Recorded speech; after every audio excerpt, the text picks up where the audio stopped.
Welcome to Chapter 1, Lesson 1, Day 2. Today we're going to work on writing a decimal as a fraction. Yesterday we worked on simplifying fractions, which is also going to be incorporated into this lesson. The same standard is being worked on, which is representing rational numbers as fractions, as decimals, and as mixed numbers. The first thing we need to remember is what the place value of each digit is. So when we have a number to the left of the decimal, that's part of the whole number. So the first number would be 1, and then further to the left would be tens, hundreds, and so on. But when we move to the right of the decimal, notice that we have tenths, then we have hundredths, then we have thousands, 10,000s, 100,000s, and millions. Now the place value is very, very important because when you are transferring a decimal into a fraction, the first thing you have to do is you have to determine what is the place value of the very last number. So when we look at the number 4 2/10, we have to identify what is the place value of that 2. And we know that the 2 is in the tenths place.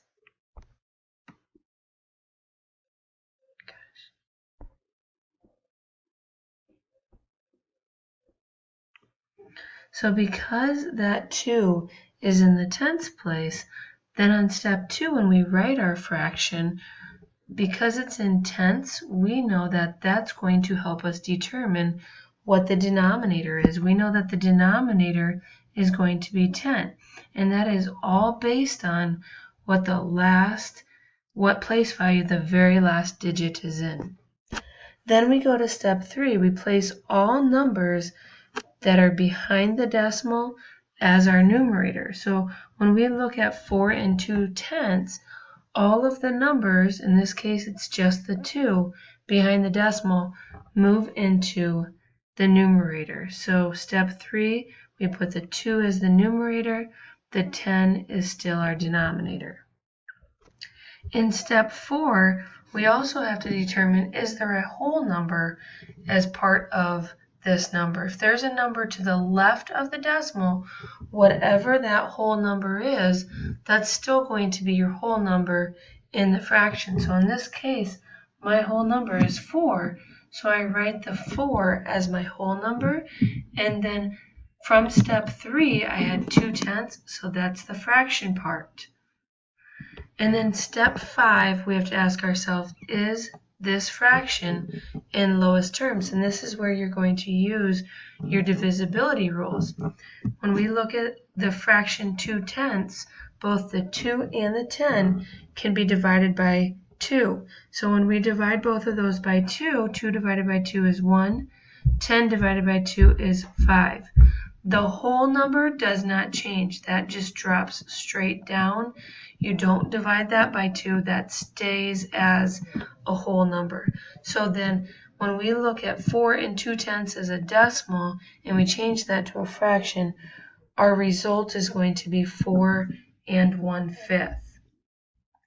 The next example here is 3 2500. We're going to follow those same 5 steps that we just talked about. The first one is, what is the place value of the last digit? So we look at the last digit and it's a 5. The place value of that digit is hundreds, which means our denominator will be 100. Anything to the right of the decimal becomes our numerator. So we have a 25 to the right of our decimal, so that's our numerator. Our whole number 3 is still our whole number in the fraction.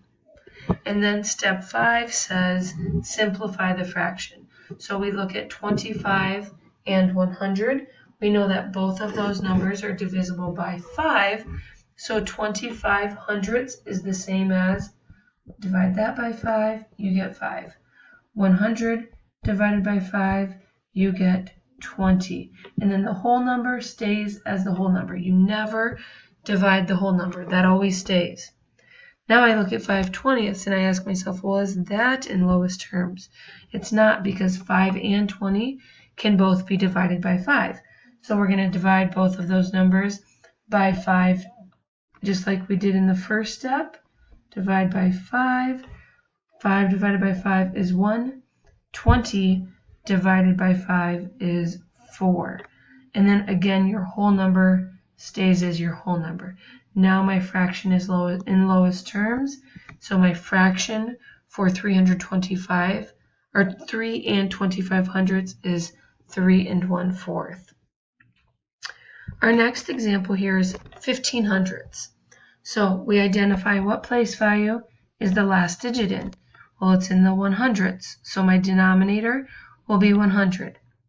Anything to the right of the decimal becomes the numerator, and your whole number is whatever is to the left of the decimal. Because it's 0, we don't have a whole number. So all we have is 15 hundredths, and we need to simplify that. Both of those numbers are divisible by 5, so 15 divided by 5 gives me 3, and 100 divided by 5 gives me 20. Now it's relatively prime, it's in lowest terms, so I'm finished. I've now changed my decimal of 15 hundredths into the fraction of 3/20. This next example, again, follow the same steps. What place value is the last digit in? Well, the 2 is in the thousandths place. Therefore, my denominator will be 1000. The numerator is all of the digits to the right of the decimal. So that would be 0, 6, 2. Now you might be thinking, is that 0 really necessary? And no, it's not. So you don't have to have the 0 there, but if you do, that's okay as well. We look at 62 and we look at 1000. I know that both of those numbers are divisible by 2 because they are both even. 62 divided by 2 gives me 31, and 1000 divided by 2 gives me 500. From here, I know that this is in lowest terms because 31 is not divisible by 2, it's not divisible by 3 or 4, definitely not 5, not 6, definitely not 9, and not 10. So I am now finished. I have a relatively prime fraction, a fraction that is in lowest terms. Our next example here, again, we look at the last digit. That 4 is in the thousandths place. So I start off by putting my denominator as 1000. Everything to the right of the decimal is my numerator, so 124. Notice there's a 0 in front of the decimal to the left of the decimal, so I do not have a whole number. Then from here, I have to simplify my fraction. So the first thing I notice is I can divide this number by 2.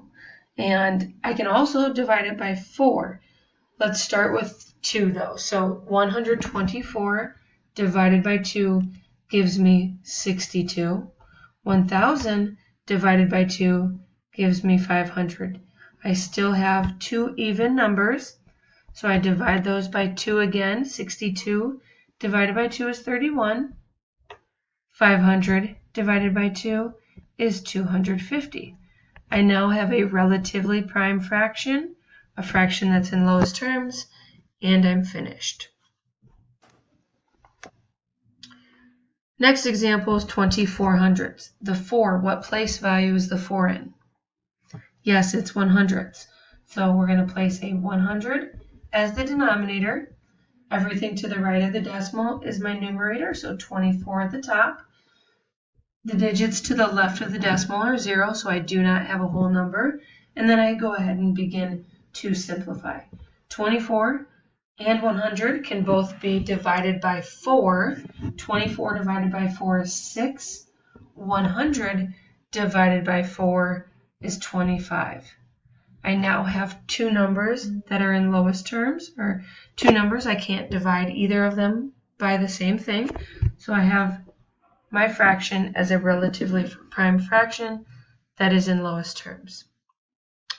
The next example, look at the last digit. The 4 is in the tenths, hundredths, thousandths, 10,000ths place. So my denominator this time is 10,000. My numerator is whatever number that I see to the right. So I see 0014, which is just simply 14. And then you can go ahead and simplify.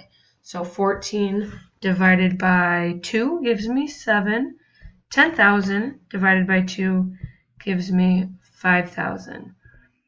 I know that 7 is a prime number. I can't divide 7 by anything. And 5,000 is not going to be divisible by 7. So my final answer is relatively prime. It is a fraction 7 over 5,000. 2 and 1600ths. The 6 is in the hundredths place, so my denominator is 100. My numerator is everything to the right of the decimal, which is 16. And notice this time we have a number to the left of the decimal, which is 2, which is going to be my whole number. And then go ahead and simplify. 16 and 100 are both divisible by 4. So 16 divided by 4 is 4. 100 divided by 4 is 25. Don't forget that whole number. That whole number does not change. It stays as 2. So 2 and 4 25ths. My next example, the 2 is in the tenths, hundred, thousandths place. So my denominator is 1,000. The number to the right of the decimal is 602. And my whole number, the number to the left, is 5. So I now have 5 and 602 thousandths, which needs to be simplified.